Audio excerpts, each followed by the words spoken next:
Real quick, before analyzing the themes and symbols and all of that, I have to get something off my chest. I know this opinion may be controversial, but I think Fargo Season 4 is the weakest in the series. When comparing it to the 3 seasons that came before, I can't help but notice a drop in quality.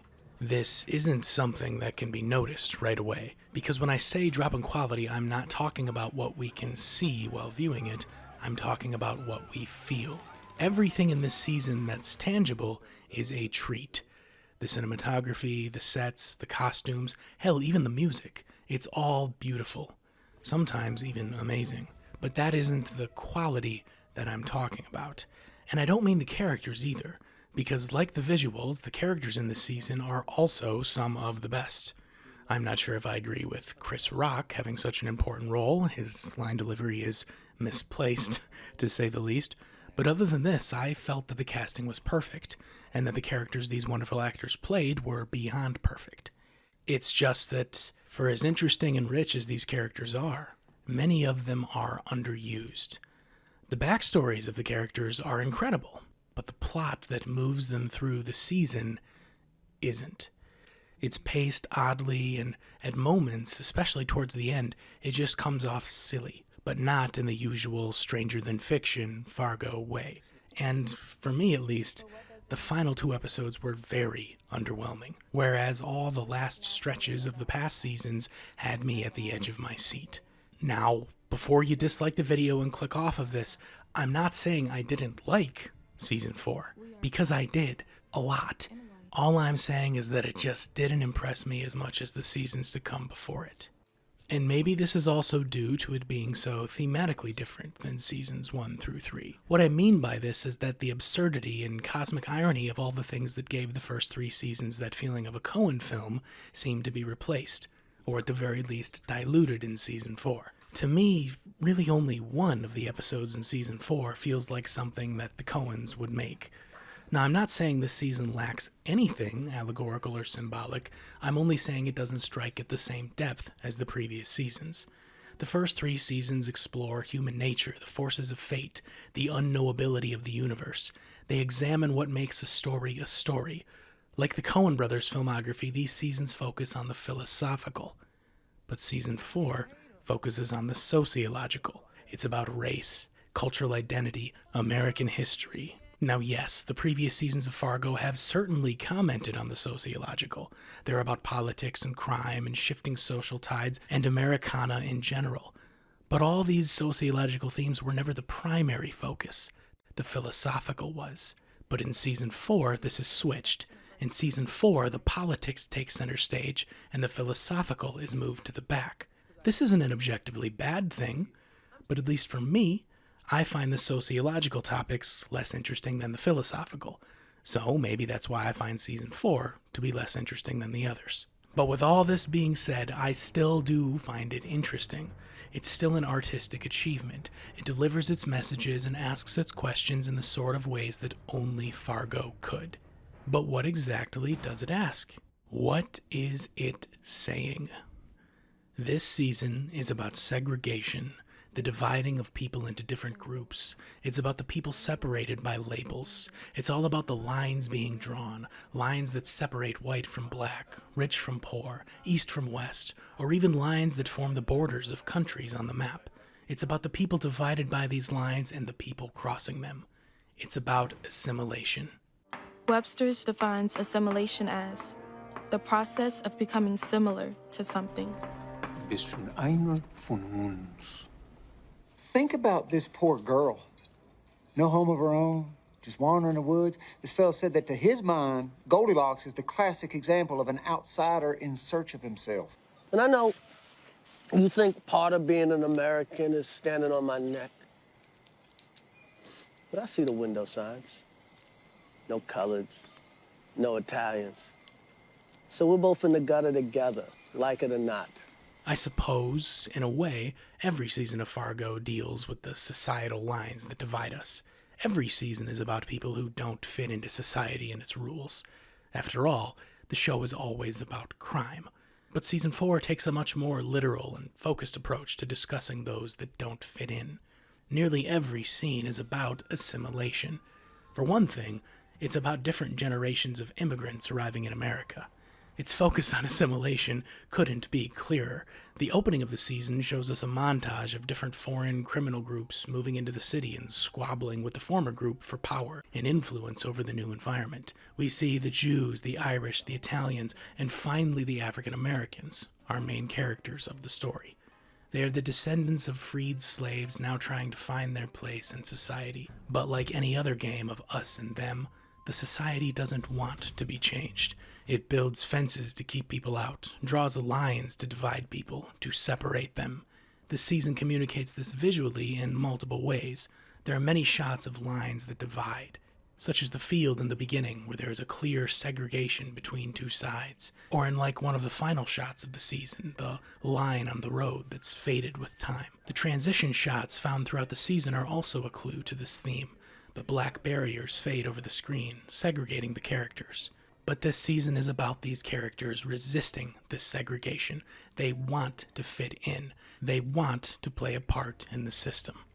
Loy Cannon wants to be considered an equal in the eyes of his criminal opponents, but all they can see is his skin color. He wants to be a legitimate businessman, too. He can see the future of the financial world and even invents the concept of a credit card. But when shopping the idea to large banks, they call him crazy and turn him down. Loy's otherness makes fitting in a constant struggle. Dr. Senator, who is probably my favorite character in the season, is a brilliant thinker, but his intelligence is never acknowledged or noticed.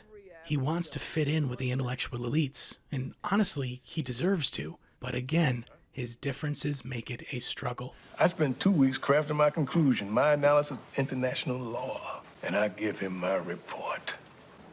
You know what he does? Throws it in the trash. Loy's oldest son wants to be part of his dad's criminal gang, but he doesn't fit in with the rest of the crew. He isn't treated as an equal. He's treated as the boss's son. Josto Fada wants to be accepted by his family as the boss, but because of his unimposing appearance and lack of machismo, he isn't respected. He can't fit into the role he wants for himself. Get out of my chair. No. I like it. That's too big for you, no? Up. Josto's brother, Gaetano, is fresh off the boat from Italy. He also struggles with blending into his new environment. Like his brother, he has trouble doing the job that's required of him. But not because he appears weak like his brother, but because he's too intimidating, too aggressive to ever succeed. Defi Wickware is a Mormon U.S. Marshal, and his Mormonism certainly has a thing or two to say about dividing people. There were 12 tribes of Israel. 2 of those made their way across the sea to this great and sacred land, the Nephites and the Lamanites. Once here, the rebellious Lamanites were cursed by God with skin of blackness, so they would not be attractive to my people, Mormons. Minus the racism of his church back home, he seems to be a genuinely good person. Too good. Jesus on a stick. Language. What? Keep a civil tongue, I'm saying. Who the hot Christ are you? You always take the Lord's name in vain with this much gusto. He never swears and is far too polite. He doesn't at all fit in with the crude and corrupt world of the local law enforcement. And then, of course, there's the season's narrator, Ethelreda, a young black girl struggling to fit into her mostly white school. As hard as she tries to excel in the system, it still rejects and punishes her. For as hard as these characters try to assimilate to their new environment, they still can never fully transform. It's about being two things at once. Or maybe it's about pretending to be something, while in reality, you're something else. To be an American is to pretend. Capiche? You pretend to be one thing, when really you are something else. Every average Joe wants one thing, and that's to seem rich. Not to be rich. To look rich. It's about face. I want a real doctor. I assure you, I'm as real a doctor as you can get. Even if they make it inside, they're still treated like an outsider. They exist inside and outside simultaneously. Which brings me to another important theme of this season: duality. One of the most obvious examples of this is, again, Ethelreda. She belongs to two groups simultaneously. My folks have a system. Dad does the white funerals. Mom ministrates to the colored. Her mother is black, and her father is white. And it's an interesting little touch that they put in here. Look at her full name, Ethelreda Pearl Smutley. Pearls are white, and smut is, well, its technical definition says it's matter that soils or blackens, or specifically, a particle of soot. It's kind of a degrading way to name this character. I mean, with a pearl being the example for the color of white and soot for black, but it's telling of how little black people were valued in this era. And then speaking of this duality of both black and white, what about the sons of the mob bosses who get traded? This is one of the major things behind this story, the concept of a black son being traded for a white son. The black son goes to live with the Italians and vice versa. These young boys are taken into this new family as if they are part of it, but they never really feel part of it. They exist both inside and out as two things at once. Orietta Mayflower, again with the names though, this one's pretty on the nose, she is a nurse who murders her patients. She exists as both a healer and a killer. And I also love in this scene she's listening to the song Accentuate the Positive by Johnny Mercer and the Pied Pipers. The lyrics are, you've got to accentuate the positive, eliminate the negative, and latch on to the affirmative. Don't mess with Mr. In-Between. Positive, negative, Mr. In-Between. Again, all about duality. Rabbi Milligan is an Irishman who's allied with the Italians. He's simultaneously part of their group and not. And he's also a phenomenal character who I wish they did more with, much like Otis Weff, who supposedly enforces the law, but often finds himself working for the benefit of the criminals. He's corrupt, simultaneously a criminal and a cop. And I just want to take a moment to say how much I adore his backstory. It needs to be made into its own movie. It's incredible. He was a minesweeper in World War II. He would scout ahead into foreign territory and searched for mines, for traps, making sure that it was safe for his allies to follow him. Sort of like the first immigrants off the boat. But speaking of backstories, this brings me to another message of this season. The power of the past. Rather than fight for a spot in the future, some characters prefer to think of the past. They focus not on fitting into something new, but holding on to something from before. They don't want to fully assimilate themselves. They want to hold on to their truer identity. The characters in this season who take this to its most extreme are Zelmare and Swanee. They refuse to assimilate with any aspect of society. They want to be exiles, outcasts. Zelmare dresses like a fur trapper and Swanee like a cowboy. Two costumes that represent living off the land, outside of society. Society, right? They got their rules. Banking and family, politics and voting. Well, we reject the game. Society. Ain't nothing organized about our crime, 'cause our crime is freedom. No rules. They want to lash out against society, seeing it as yet another prison. And this is because they feel targeted by it, marginalized. And it's no secret why. They're lesbians in the 1950s, who have both come from backgrounds that have been abused by American society, Zelmare being black and Swanee Native American. They want to punish society for what it did to their ancestors.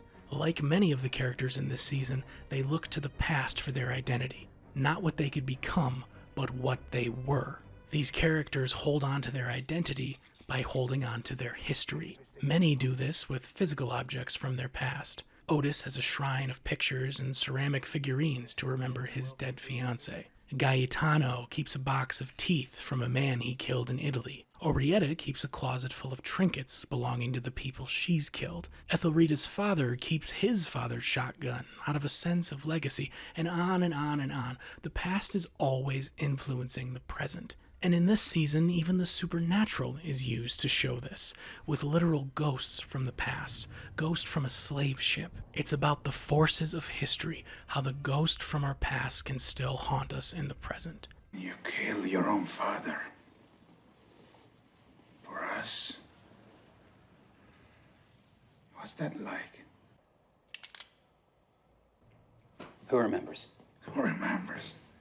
I like it. A curse on you. August Delaney. But still, when it comes to exploring the concept of the past in this season, the 9th episode, East/West, is where this season really shines. This episode is about a lot. But to start out here, let's just discuss how it explores the concept of the past. For one thing, it takes place in the past, as in it shows the events in the story that happened one day prior to the last episode. Then, of course, the episode begins in the old-fashioned black and white. There are the shots of different monuments scattered throughout it. The rabbi looks for money he stashes away years before. The past is just oozing from this episode. But, and this is the important part, this episode isn't just about the past of its characters, the past of its story. It references the past of the very television show itself. And in a strange sort of meta way, it does this by being a return to form. What I mean is that this episode is the only episode from season 4 that feels like it could be a Coen movie. It's the only episode that thematically feels like the previous seasons. For one thing, it opens with the familiar Fargo theme, that music that we've all come to know and love. And then the opening statement is shown to be text in a book, going back to that stories within stories concept of the previous seasons. The dinner scene feels like it could be a scene from the previous seasons too, where everyone is failing at communication. What? I said no colors at the table. Huh. Sit down, sweetie. What? This episode also explores absurdism and cosmic irony with the tornado, a force of nature, of God, deciding the outcome of the story, which, cool side note, it was foreshadowed by the graffiti in the first episode. But back to the cosmic irony and absurdism and all that stuff. The billboard here, well, it's pretty on the nose. When Rabbi and Michael first drive by, it's unfinished. The future is undecided. But near the end of the episode, right before the forces of fate suck Rabbi into a tornado, the billboard is completed. What the heck does that even mean? Got me. Could be a statement. That's the underlying unreliability at time. But for as heavy as this is in its themes of the past seasons, it still retains all of the themes of season 4, of the themes we've been talking about in this video. Because more than anything, this episode is also about dividing lines. There are so many examples here. I mean, there's even a dividing line in its title. Early in the episode, the Korean War is brought up. This war was a defining moment in the history between the East and West, with communism, the East, backing North Korea, and capitalism, the West, fighting for the South. When we first see Rabbi and Michael driving out into the country, the radio plays a soundbite from a politician. The politician rants about communism infecting the U.S. from within. Again, East versus West. Rabbi and Michael arrive at a bed and breakfast with a name that references one of the Coen's most surreal films. And in this bed and breakfast, there is a line on the floor that divides the entire house. This is because the house is owned by two sisters who are in a dispute over who should run the business. So they just drew a line through the house and split it down the middle. East or west? Huh? Oh. West? Best step to this side of the line then, in case you're watching. Again, this season and this episode, it's all about lines that divide people. But what's interesting about this episode is that it's also sort of an homage to The Wizard of Oz. Remember, in The Wizard of Oz, there's the Witch of the West and the Witch of the East, two sisters fighting for control. This is that. And I mean, the episode is also set in Kansas, and then there's the little dog that looks like Toto that shows up to accompany our character on his adventure. I mean, the episode even starts off in black and white and finally returns to color in the scene right after the tornado. Again, just like The Wizard of Oz. It's really cool. History is a form of memory. But what does it mean to remember? Who chooses what we remember and what gets forgotten? My name is Etherita Pearl Smutney. This is my history report. This video is getting long enough, but there's just one more thing that I want to point out. In Ethelrita's final narration of the show, in the last shot of the show before the credits, we can see that she's been sitting on a blue chair. Now, if you haven't seen my videos about the previous seasons, this probably isn't making much sense, so please go watch those if you haven't. But for all those who have, I know you're thinking what I'm thinking. The narrator of this season, the person who's been telling us this story the entire time, has been doing it while sitting in a blue chair. Does it really mean anything for this season in particular? Well, probably not. But it was an interesting little touch by the show's creators. Okay, I've talked about this season enough. I need to make my final point and get this thing over with. So, in conclusion, this season is about assimilation and the lines that segregate us. While I appreciate all the sociological concepts it explores, it all feels a little too on the nose for me. I still can't help but feel that the first 3 seasons were better. Or I guess what I'm saying is that, to me, season 4 feels detached from the others. It's segregated from the others. Do you see it? The great irony that just presented itself? This season is about the struggle of not fitting in, but it also is the season that doesn't fit in. Sure, it's Fargo, but it feels different than Fargo. Even the opening title sequence is different. Every other season before it, they followed the same pattern of how to open up the episode, of how to put the title across the screen, but this season, it chooses to do it differently. This season doesn't assimilate with what came before. It segregated itself while telling a story about segregation.